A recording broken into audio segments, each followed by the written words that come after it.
I'm sure that most of you have seen this effect if you've ever been to Disneyland's Haunted Mansion. I'm going to try and recreate this type of effect. Stick around. Greetings, this is Sean, and in order to create this effect I have to do a few things. This is a mug warmer that you would use to keep a cup of coffee warm. And I'm going to be using it today to melt wax. And this is a jar of wax that I have. It's had a lot of uses for different things, but all I do is I set it on here, and about 10-15 minutes later it melts down. And the wax that's in it is from these tea light candles is what I put inside of there. And that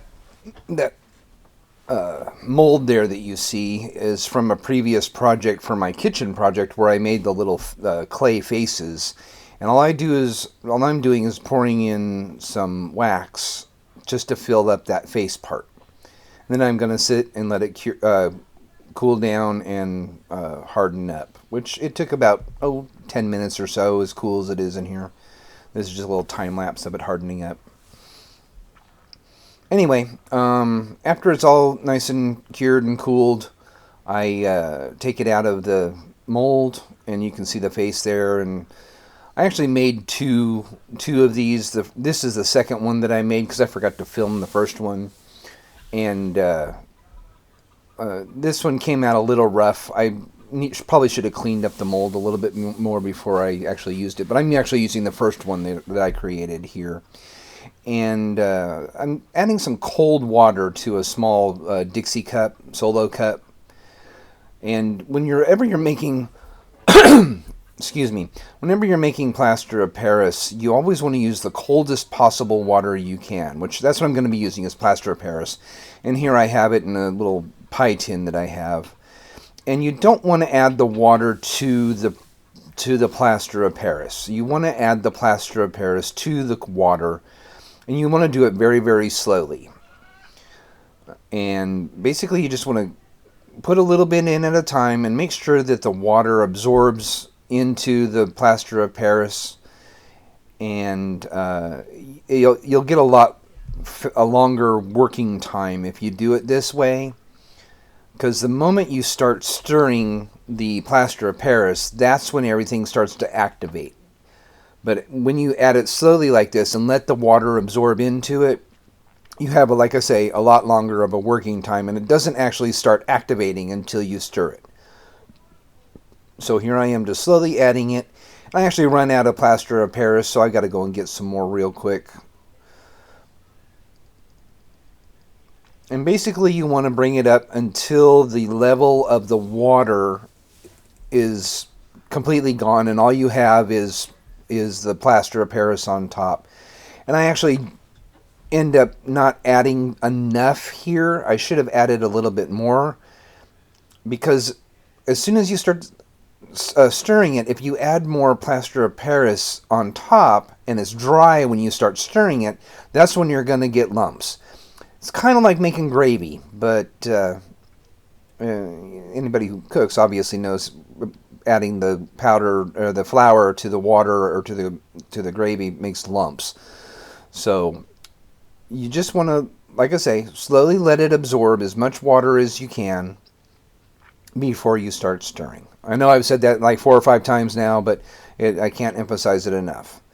And see here, I should have just kept on stirring, and you'll find that you don't have to stir it that much either. It's actually mixed right there, and I don't have to do much. But now I add more, and I shouldn't have, because that's what gives you lumps, is adding it right there at that time. I should have let it completely absorb all of the water before I stir it. See, now I've got this big old lump on there, and there's the lump that's going to end up, it doesn't become a bother because I'm just going to stir it more. But the more you stir it, the more bubbles you're going to have in your mix, and that's what you're also trying to avoid. But something that you can do is you can kind of tap the cup with your plaster on the surface, and it'll help to bring those bubbles to the surface a little bit more, which I'm not overly concerned about it because I made way more than I actually needed here for this project. Anyway, what I'm doing is I took that clay face and I put it down in the bottom of the cup, and I'm trying to get it centered, and I realize here I need to center it up a little bit better, and like that.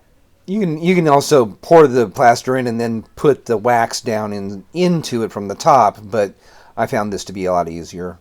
And then you just want to slowly add the plaster of Paris to the cup, covering the face there. And I go to where there's about 1/4 of an inch, maybe 3/8 of an inch or so above the level of the highest part of the face sticking up, just to make sure that it's covered. And there will be a little bit of shrinkage and whatnot as well. And then you just want to let it sit and cure, which I waited about 3 hours for it to completely cure. And the colder the water you have, the longer it takes to cure, but you've got a lot more working time before everything starts to set up. So what I'm going to do here now is I'm just testing it to make sure that it is nice and solid, which it was. And now I'm just going to take that piece of clay out of the cup, which I thought I could just squeeze the cup and it would fall out, but it didn't work that way. So I'm just going to cut the sides of the cup open with an X-Acto knife, just being very careful if you do this. And I just cut the rim and then cut down to the level of the clay on 2 sides. I could have done it 3 or 4 sides and would have been easier, but I'm not worried about it. I've already destroyed the cup, so I'm not that concerned about it. And then you just pull the cup apart and the clay mold pops out. And there's the wax disc, the wax face that's in there. And I'm just going to take my X-Acto knife and cut around the edge of it just to help release it.